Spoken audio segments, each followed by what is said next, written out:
Hello everyone, my name is Rasha. Welcome to day 197 of our book Learning Journey. Today's book, The Box, How the Shipping Container Made the World Smaller and the World Economy Bigger by Marc Levinson. Topic, How one simple metal box changed global trade, supply chains, cities, jobs and the modern economy. Today, we are going to study a book about something that looks almost completely ordinary. You have probably seen it hundreds of times. A large rectangular metal box sitting on a truck, staked on a train, or carried by a massive ship. It doesn't look revolutionary. It doesn't look like something that changed civilization. But that simple object, the shipping container, had transformed the way the entire world trades. Today's book is The Box, How the Shipping Containers Made the World Smaller and the World Economy Bigger, written by economist and journalist Marc Levinson. The book tells the story of how containerization transformed transport and, in the process, changed global trade, manufacturing ports, labor, and supply chains. Levinson's own description of the book explains that the first major container voyage began on April 26, 1956, when 58 aluminum truck bodies were loaded onto the refitted tanker Ideal X at New York, New Jersey. Think about that for a moment. The modern global economy didn't suddenly appear because somebody invented the internet. It also depended on something much less glamorous: moving physical things cheaply and reliably. Your phone, your clothes, your furniture, your electronics, your machinery, your toys, your household products. A huge amount of modern commerce depends on moving physical goods across borders. And before standardized containers, that process was painful, slow, and expensive. So, today's story is really about something much bigger than a box. It is about how reducing friction can completely redesign an economy. The central lesson of today's book is sometimes the most transformative innovations aren't glamorous technologies. They are simple systems that remove enormous amounts of friction from the way the world works. Let's understand how one box changed the world. Lesson 1. Before the containers, shipping was extremely complicated. Imagine you want to transport 10,000 boxes of goods from one country to another. Today, you put them inside standardized containers. A crane lifts the container goes onto a truck, the truck takes it to a train, the train takes it to a port, another crane moves it onto a ship. The ship crosses the ocean, then the container moves to another truck or train. The, the remarkable thing is that the goods inside don't need to be individually handled at every stage. But before containerization, but before containerization, cargo was handled piece by piece. Workers had to put individual bags, barrel, boxes, crates, and other items onto ships. That required enormous amounts of labor. It took time, it created congestion, it increased damage, it increased theft risk, and it made international transportation expensive. The problem wasn't that ships were necessarily insufficient. The problem was that loading and unloading them was inefficient.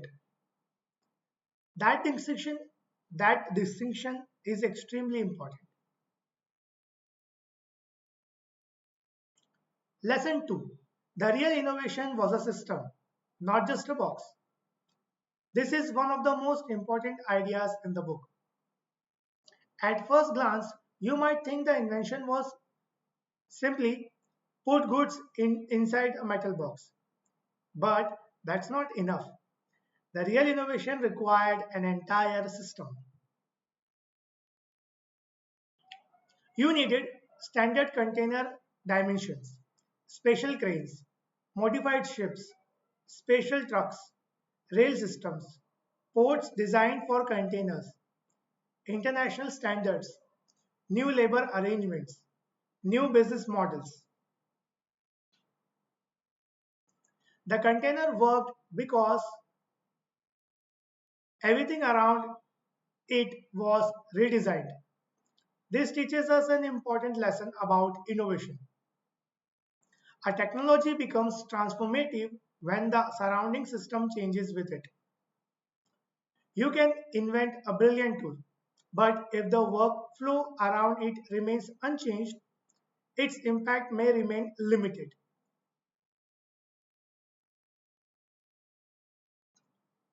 Lesson 3.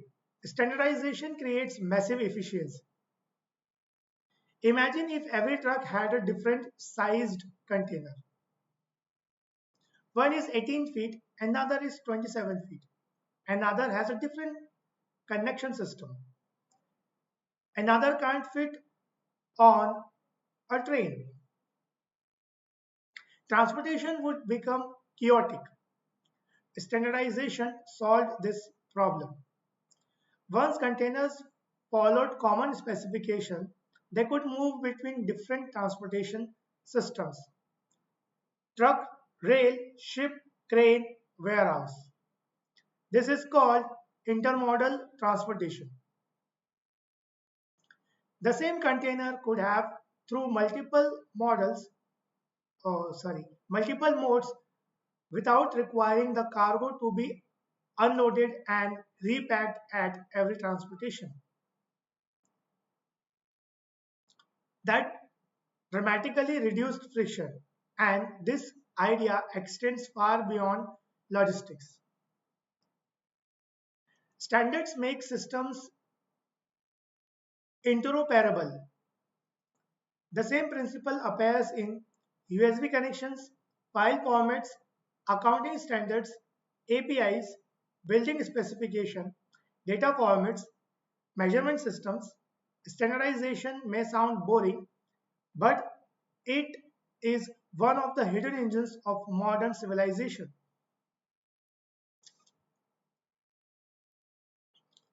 Lesson 4. Lower transportation cost change what becomes economically possible. This is where the story becomes much bigger. If something cost 100, oh sorry, this is where the story becomes much bigger. If transporti, transporting if transporting something cost 100 rupees, you might manufacture it locally. But if transportation cost fall dramatically, you might manufacture it somewhere else where production is cheaper. Suddenly, geography changes. A company can design a product in one country, manufacture component in another, assemble them somewhere else, then sell the finished products globally. Containerization helped make these kinds of supply chain economically practical. The book's core argument is that the sharp fall in transportation costs helped make the boom in global trade possible. The lesson is powerful. When the cost of moving things falls, the geography of business changes.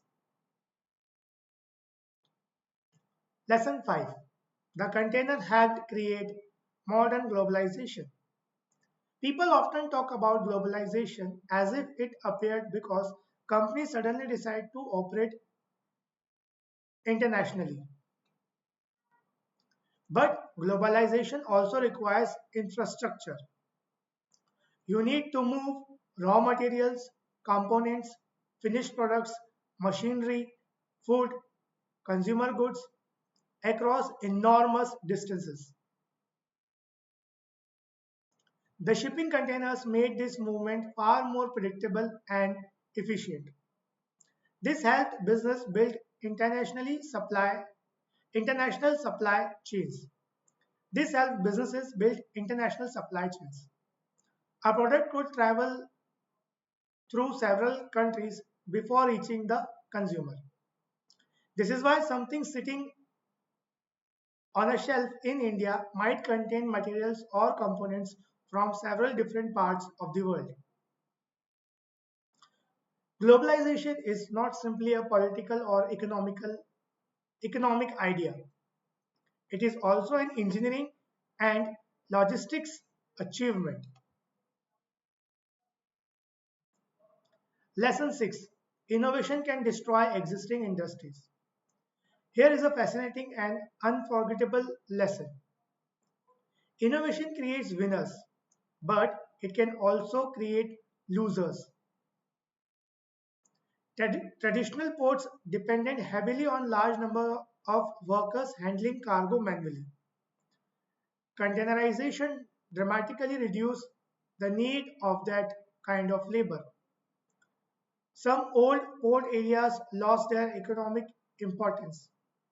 Some cities struggled to adopt. New container terminals required large amounts of land and specialized infrastructure. The book shows how containerization devastated traditional port activity in places such as New York and London while helping other ports grow. This teaches us something important about technological change. When a new technology becomes more efficient, the old system doesn't automatically disappear peacefully. People, companies, cities, and industries have to adopt.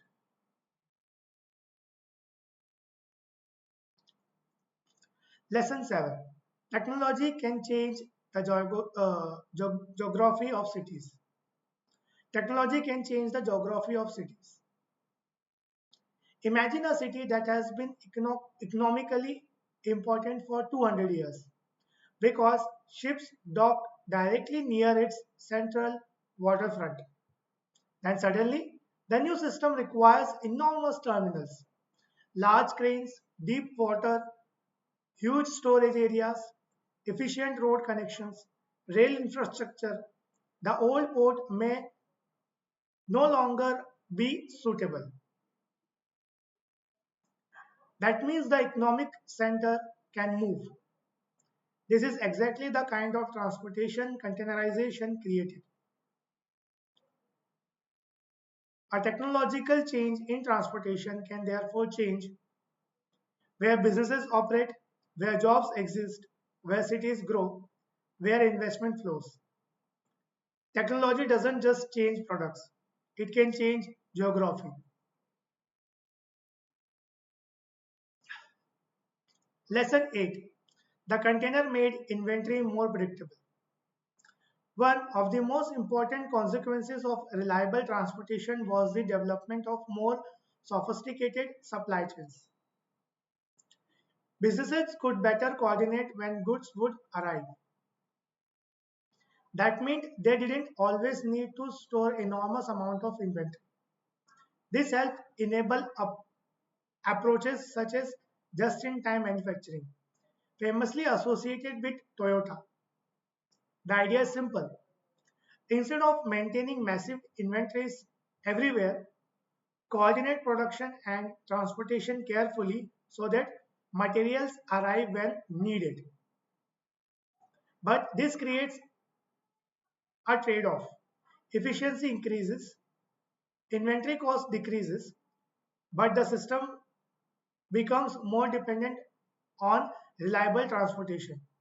When something goes wrong, a highly optimized supply chain can become vulnerable. This is an extremely important lesson for today's businesses. Lesson 9. Efficiency and resilience are not the same thing. Imagine two businesses. Business 1 keeps huge inventories. Business 2 keeps minimal inventory and depends on precise deliveries. Under normal condition, business B may be much more efficient. But imagine a major disruption. A port closes, a shipping route is interrupted, a factory shuts down, a key supplier cannot deliver. Business B may suddenly face serious problems. This teaches us a broader principle. Optimization can create vulnerability. The most efficient system isn't always the most resilient system. Modern companies increasingly have to balance cost efficiency with supply chain resilience. Lesson 10. The modern supply chain is a giant network. Let's imagine a smartphone. One country might design the product, another country produces a processor, another produces the display, another produces memory, another produces batteries. Different components may travel through several countries. Then the final product reaches distribution centers, then retailers, then customers. This is a massive network. The shipping container is one of the physical mechanisms that make such networks possible. So when you hold a smartphone in your hand, you are not you are not just holding a piece of technology. You are holding the final product of a global logistics system. Lesson 11. The most important innovation can look boring. This might be the greatest lesson from the entire book. The, we often imagine innovation as something dramatic. A rocket, a robot, an AI model, a flying car. But some of the most economical important innovations are incredibly boring. A standard container, a barricade, a shipping pallet, a standardized screw, a database format, a logistic protocol. Why? Because these innovations reduce friction. And when friction is reduced across billions of transactions, the economic impact becomes enormous. A tiny improvement multiplied across a huge system can become transformational. Lesson 2.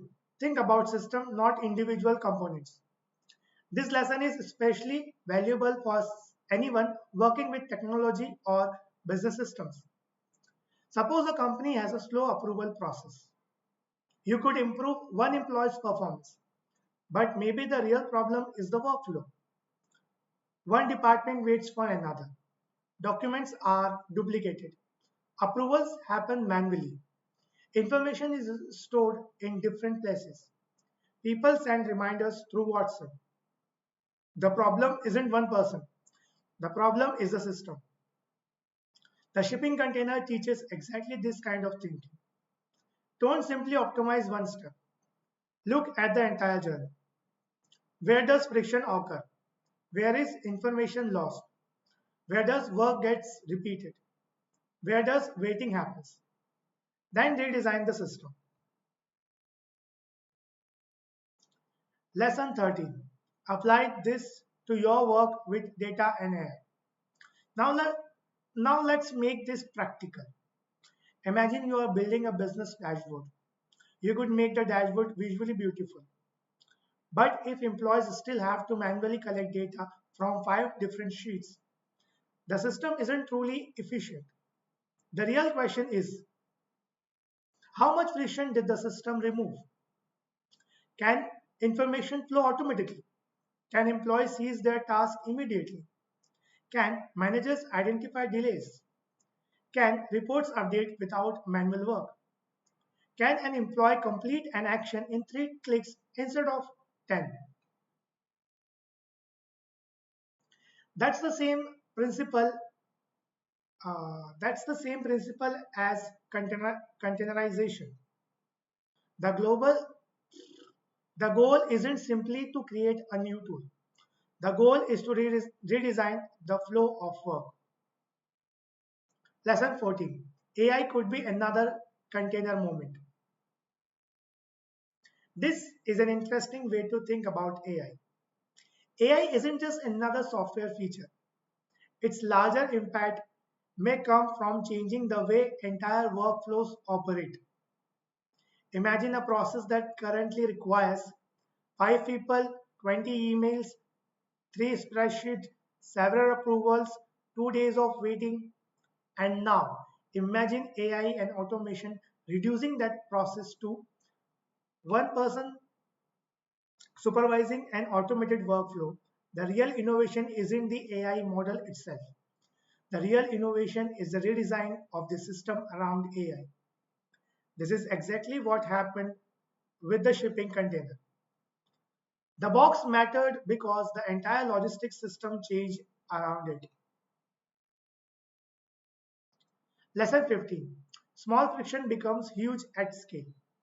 Imagine one employee wastes 5 minutes every day. That doesn't sound important, but imagine 100 employees, then 1000, then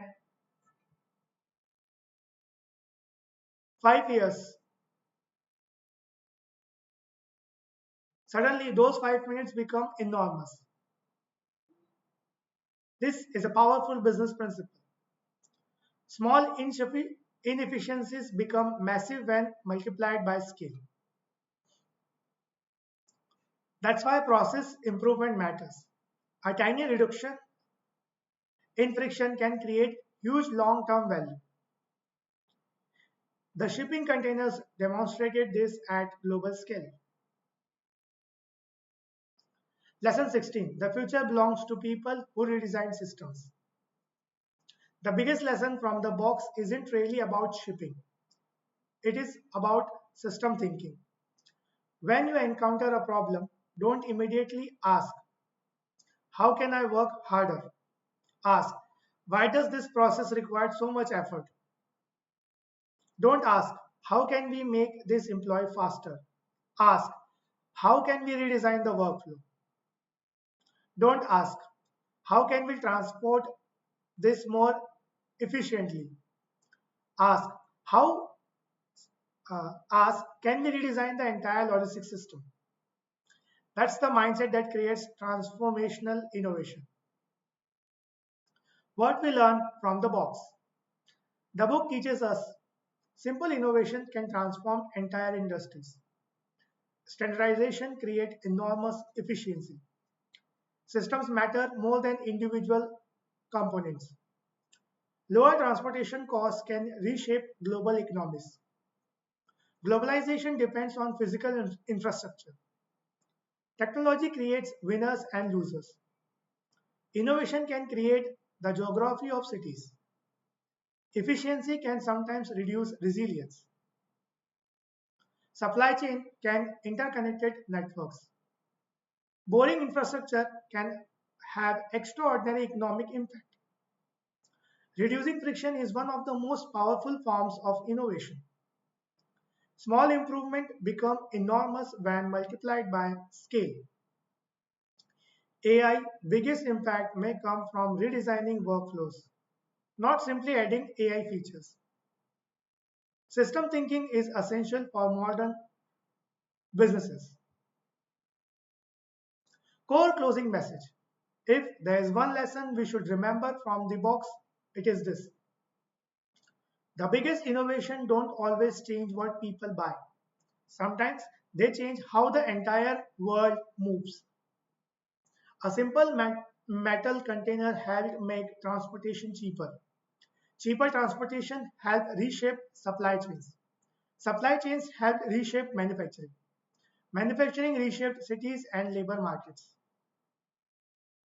And those changes helped create the interconnected global economy we live in today. That is an extraordinary chain of consequences from something that looks like nothing more than a metal box. And this gives us a powerful lesson for our own lives. When you see a complicated problem, don't immediately search for a more complicated solution. Look for the friction. Where is time being wasted? Where are people repeating work? Where is information getting lost? Where the system in where are system incompatible? Where are people waiting unnecessarily? Then ask, can I redesign the system? Because sometimes the greatest breakthroughs isn't about working harder. It's about making the system work better. Thank you.